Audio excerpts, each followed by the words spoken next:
Yeah, I didn't realize that both our teams are at the same time, different venue. Okay, so thanks everyone for dialing in, or in my side of the country, we'll say good morning in terms of 早安 or selamat pagi. So I think the flavor we wanted to present today, it's really to represent Asia. Something maybe less technical, just to preface this a little bit, but really just to give you guys a sense of what's happening on way back, the other side of the world. No worries. Maybe just while we're waiting, a quick intro of who I am as well and why am I talking about Asia. So for the past maybe 4 or 5 years, I've been kind of building up the monarium that we know back home in Singapore. So stablecoin issuing, fiat on-off ramp for a lot of centralized players for the local currencies back in Asia. Now moving forward to really truly more on the on-chain side for Asia as well, right? So, okay, oops. Sorry, this is a bit of the wrong slides. Okay, never mind. I'll just talk it through then. So what we are actually talking about back home is different regulations are happening in different sides of the world. So what we can see is that in the States, or most in the West, there are many differing views. But I think just to update the slides, yesterday there was a bit of more positive news back in the States where the FIT 21 kind of came through. Whereas I think compared to contrasting with Asia, there's a lot of very different, more positive slants, I would say, right? So in Hong Kong, right, there are more regulations coming out. There's pro-crypto for mostly the fund manager side of things. From Singapore, where I came from, there's even a unique stablecoin issuing license as well. And for Malaysia as well, it's a bit more tax positive. Japan, you can even fundraise using a token sale now as well. So I would say that it's kind of contrasting. Asia's regulations are a lot more positive compared to, or more in conjunction with the private sector, with the on-chain side of things. Okay, but what does that mean now? In terms of like back home, right? Given that a lot of us are participants for the first wave of the on-chain economy, where there are names like Aave that we participated in, Maker, and etc. Thankfully, in this new cycle, it has amounted to more funding that's captured within Asia, and now we are giving back to fellow builders from the space as well. So all these names, that you see here, Animoca, etc. These are actually globally now known names, but the capital is coming all from our side of the world. Okay, but what does that amount to next for the talent side of things, right? So on the talent side of things is that for what this slide is actually trying to show, sorry, actually this is a bit of an outdated slide, so just pardon me. And there's actually a rise in the Asia talent pool, right? The developers that are being recruited compared to, unfortunately, in Europe, what stats have shown is there's a drop. And some might say that's because you think that the salaries for Asia is actually because a bit lower, but actually it's not true. So in Singapore, Taiwan, our salaries are a bit higher sometimes compared to the West, but yet the developer that's being recruited is actually on the rise as well. So that's actually quite an interesting phenomenon that we see. Okay, next. Okay, now back to, however, the actual adoption, right? So I think this I personally found was most fascinating was that majority of the crypto holders or traders that we see, stats have actually found that they actually come from Asia rather than from the West, which is quite interesting. So the participation that's happening is actually quite strong. Second one as well, not so much on-chain trading, but it's more on the centralized trading activity, that most of the trading activity also come from here. Right. Okay, so these are actually, what does that amount to when actually we have more capital, more talent, and as well as more consumer participation? It's very natural that now at this, what I consider the third wave for crypto, there are really a lot of builders that are, DEXs and stuff that we are building are actually all built from Asia, right? So for some familiar names, I was a bit surprised sometimes when I see these logos. Hyperliquid, for example, that just came out quite recently, the past 1 year. A lot of the core members are physically based out of Singapore. Pendle, for example, has been kind of grinding it out for almost 4 or 5 years now.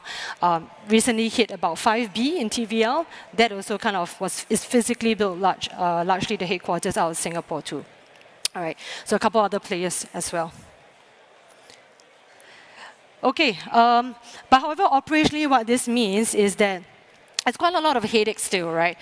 You can see that on the left side, there's so many fragmentation, if someone is building in the space. So, sorry, okay, yeah. So, Maybe a show of hands. How many of you guys have actually worked in Asia before? Oh, that's not bad. Okay. Yeah. Thank you. Okay. All right. So I'll just try to kind of hopefully give some more better insights. I think the slides are hopefully updated now this time. Okay, yeah, it's better. Okay, so let's repeat that again, right? So I think what kind of brings us all together here, or actually my space as well, just a bit of personal sharing. So it was crypto that brought me to the fintech side of the world. But I always say that finally, right, there's media attention on what I think we are all here in the room for, which is the last one. You really need, enough projects that are building natively on-chain to actually give a reason for someone to remain here, other than just giving us the first dollar to buy, say, their first Bitcoin or first ETH. Is one of, like, why should you not off-ramp so easily, right? So I'll say that all this is very important for us to see whether we're building more and more concepts to help people live, natively on-chain, rather than, one day just hold and do nothing with it. Okay, so I always say that, for coming out from the Asia side, East side of things, we have really a lot of thanks to give to players in the West that, in 2017 all the way to 2020 or DeFi summer back then as well, names like all these brands that you see here were very much the first wave that allowed the world to remain, mostly in the DeFi side of trading. Right, but fun fact, what happens, to our side of the world? I just want to put this slide here for anyone that has worked in Asia. I just want to, this might be a little bit too simple, but this is a very important slide to me especially, right? Why is this important? People think that Asia is homogeneous, right? People that look like me. Fun fact, I'm a hybrid of Asians. I have 3 races in me, Chinese, Malay, Indian. You can't tell, but many of us around, very hybrid. But we're actually made up of 40 countries, right, in Asia. And good and bad, we don't really quite have the EU that unifies all of us. We're operating very, very independently. And with that, it means different culture, different people, different regulations, some for, some anti-crypto. So, and that is still the world that we live in today. It's a huge, huge fragmented market. Despite that, however, I think this is a slide that I showed just now, right? Because of the sheer size, it's inevitable that a lot of us, we do participate. More than half of us hold crypto in the world. A lot of centralized exchanges, not just this is not so much on the DeFi side, more on the centralized side, comes from here. Fun fact, in the centralized exchange world, actually the Korean won is traded more heavily than the US dollar even. Yeah. Okay, so I want to share with you actual insights that this new slide has. Back in Singapore, this is very interesting. You can literally pay your government tax bills with Bitcoin, Ethereum. It's quite a crazy advancement. And how do you do this? Obviously, it needs to be legal, right? So this is the extent of how mature the space is. We have the likes of your Monerium, on-off ramp, the MoonPays of the world in here. So they work with the local versions to accept this legally.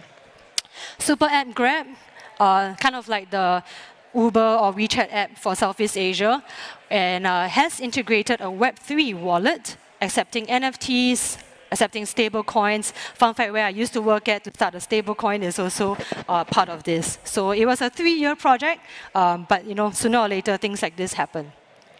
Last one, Philippines, always known to be having a lot of remote workers working for a lot of us around the world. So remittance is very, very key to them.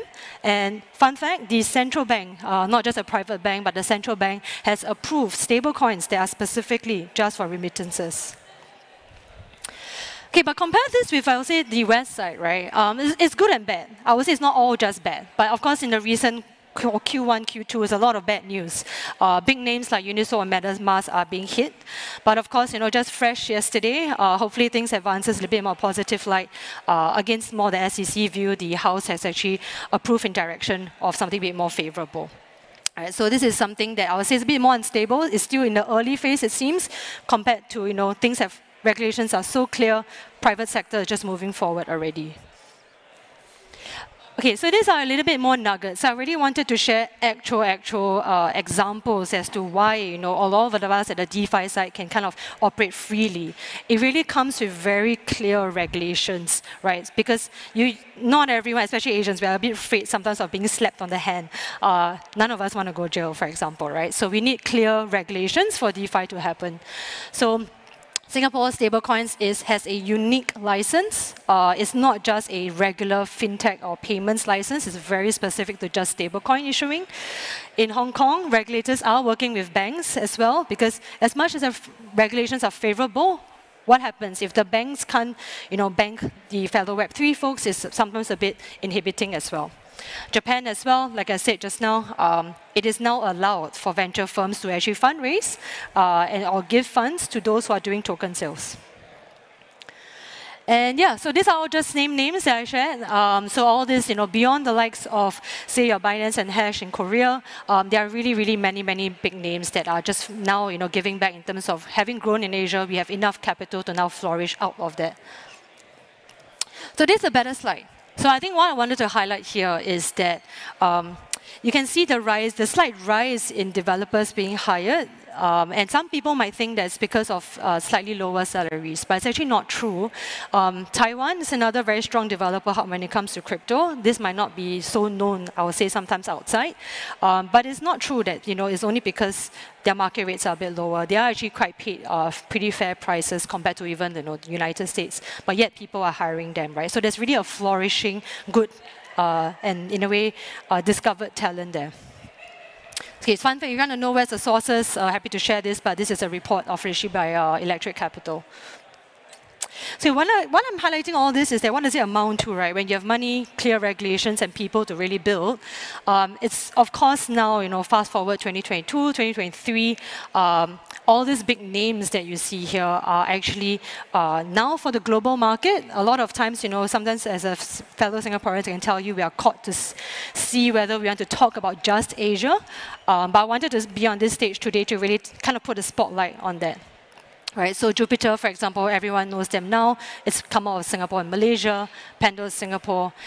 Even in the NFT world, for example, some might say that the Asia community for Pudgies was the one that was so fanatical to kind of make it have a comeback as well. Okay. Okay, so this is also a better description. However, I would say that not everything is fine and dandy back home.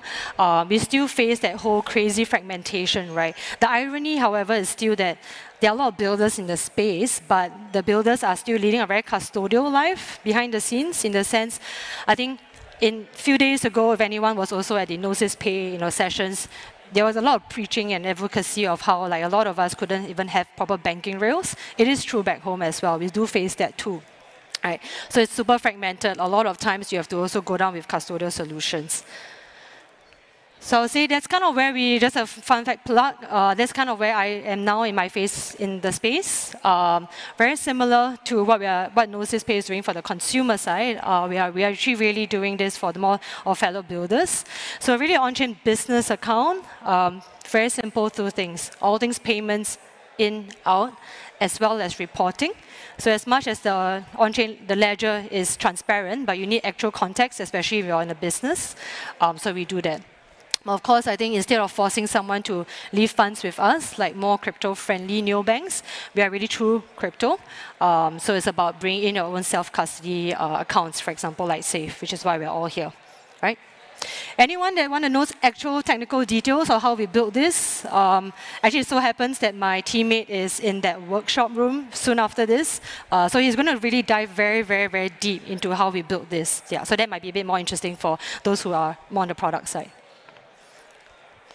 Okay, that's about it. Yeah, so I'll say that just a fun fact. So it is very possible, actually, even outside of the US dollar, the euro, in more like Singapore dollar, Hong Kong HT, we are really in the business of just plug in your wallets. It goes straight to a third-party bank account. No, not just your bank account, but a third party's bank account direct. Same for cards as well.